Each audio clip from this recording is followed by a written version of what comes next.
Minggu adik-adik Shalom. Iya, hari ini kita ada di dalam pertemuan ke-6. Nah, hari ini kita akan bicara tentang program sajian firman. Pokok bahasan adalah perwujudan Injil Yesus Kristus. Subpokok bahasan kebenaran yang meyakinkan. Pembacaan Alkitab terambil di dalam Kisah Para Rasul 8 ayat 26 sampai dengan 40. Nah, beberapa menit ke depan adik-adik akan ada di dalam pembahasan tentang sida-sida di Ethiopia. Oke, mari sebelum kita ada di dalam pembacaan Alkitab, kita berdoa. Tuhan Yesus, biarlah urapan Roh Kudus menyertai kami, agar kami mampu untuk melaksanakan firman-Mu dalam kehidupan kami sehari-hari. Dalam nama Yesus semua yang percaya katakan amin. Oke, adik-adik, tujuan umum penyajian di saat ini berbunyi memahami perwujudan Injil Yesus Kristus dalam kehidupan manusia. TKP 1 itu bagaimana kita menyebutkan perintah Tuhan kepada Filipus. Kedua, menyebutkan peristiwa yang terjadi antara Filipus dan sida-sida. TKP ketiga, menunjukkan sikap sida-sida terhadap Injil yang dijelaskan oleh Filipus. Mendahulunya mari kita membaca Alkitab dalam Kisah Rasul 8 ayat 26 sampai dengan ayatnya yang ke-40.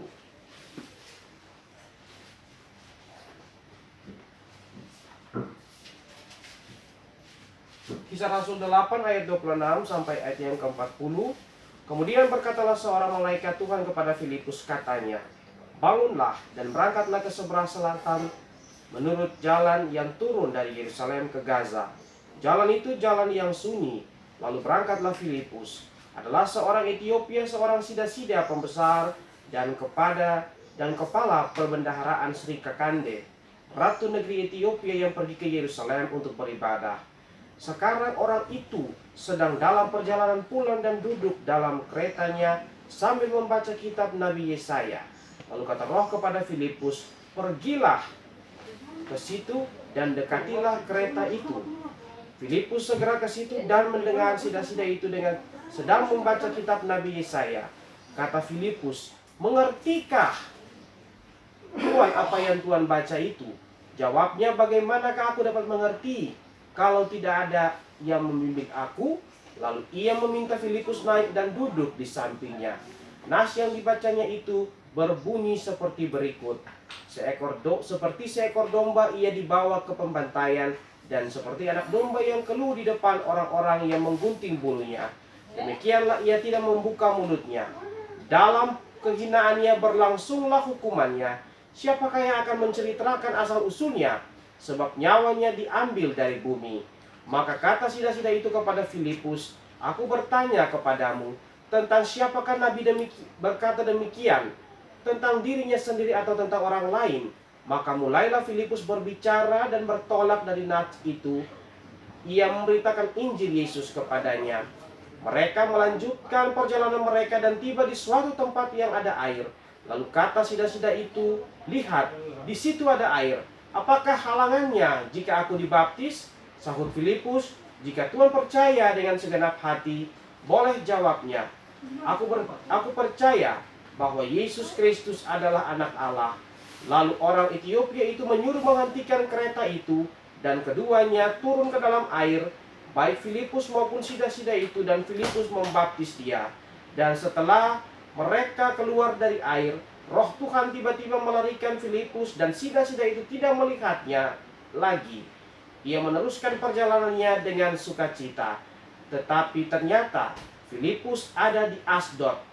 Ia berjalan melalui daerah itu dan memberitakan Injil di semua kota sampai ia tiba di Kaisarea. Ya adik-adik, kita lihat TKP yang pertama ini, Filipus diperintahkan oleh Roh Kudus untuk memberitakan Injil Yesus Kristus kepada seorang pembesar. ia memberitakan Injil Yesus kepada seorang sida-sida, ia memberitakan Injil Yesus Kristus kepada seorang sida-sida dari Ethiopia.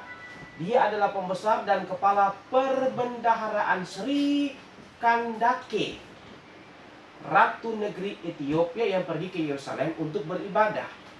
Sampai di sini kakak pengasuh mau menjelaskan bahwa apa itu sida-sida. Ya, nanti papa dan mama di rumah bisa membantu untuk memberikan jawaban yang lebih rinci terkait dengan status daripada sida-sida ini. Ya, kemudian lanjut. Adik-adik lihat dalam perjalanan ini peristiwa yang terjadi antara Filipus dan sida-sida. Pertama, sida-sida ini membeli dan membaca kitab Yesaya. Kemudian karena membaca dan mengerti belum ada urapan dari Tuhan, sehingga mereka itu tidak memahami dan mengerti isi dari kitab itu. Kemudian yang ketiga, terjadi percakapan, berbicara antara Filipus dan sida-sida itu. Kemudian mulailah Filipus memberitakan Injil Yesus Kristus kepada sida-sida itu. Ya adik-adik, setelah percakapan yang terbangun antara sida-sida dan Filipus, maka PKP ketiga kita berbicara tentang sikap sida-sida terhadap Injil yang dijelaskan oleh Filipus. Nah, sikap daripada sida-sida itu adalah percaya bahwa Yesus Kristus adalah anak Allah dan memberikan dirinya dibaptis, lalu ia pulang dengan sukacita. Luar biasa. Kita lihat ini merupakan sebuah kejadian yang sangat menarik adik-adik. Oleh sebab itu perlu nanti dijelaskan oleh papa dan mama juga merupakan pendampingan. Sida-sida ini merupakan, sesuai dengan sejarah, sida-sida merupakan orang-orang yang memberikan dirinya untuk menjadi seperti pembantu atau penjaga di harem untuk menjaga melakukan tugasnya bagi pembesar. Nanti dijelaskan, cari di referensi yang lain. Oleh sebab itu nanti minta bantuan daripada papa dan mama. Oke adik-adik, demikian yang boleh disampaikan. Ayat hafalan kita terambil di dalam Kisah Rasul 8 ayat 37. Sahut Filipus, "Jika Tuhan percaya dengan segenap hati, boleh," jawabnya, "aku percaya bahwa Yesus Kristus adalah anak Allah." Ya, adik-adik, demikian di saat ini yang boleh disampaikan. Terima kasih atas kesempatan keton di saat ini. Sekali lagi kakak pengasuh minta papa dan mama untuk mendampingi adik-adik dalam melakukan proses belajar mengajar di siang ini. Mari sebelum keton selesai dengan belajar di saat ini, keton berdoa. Tuhan Yesus, biarlah firman Tuhan serta pengajaran yang telah diberikan, Tuhan Yesus memberkati agar menjadi kekuatan bagi kehidupan kami. Dan biarlah cerita Alkitab ini memberikan kesempatan bagi orang tua untuk melakukan pendampingan serta menerjemahkan firman-Mu bagi anak-anak terkasih ini. Dalam nama Yesus, firman itu sendiri yang memberikan kekuatan, kami telah berdoa kepada Allah Bapa dalam kerajaan sorga. Amin.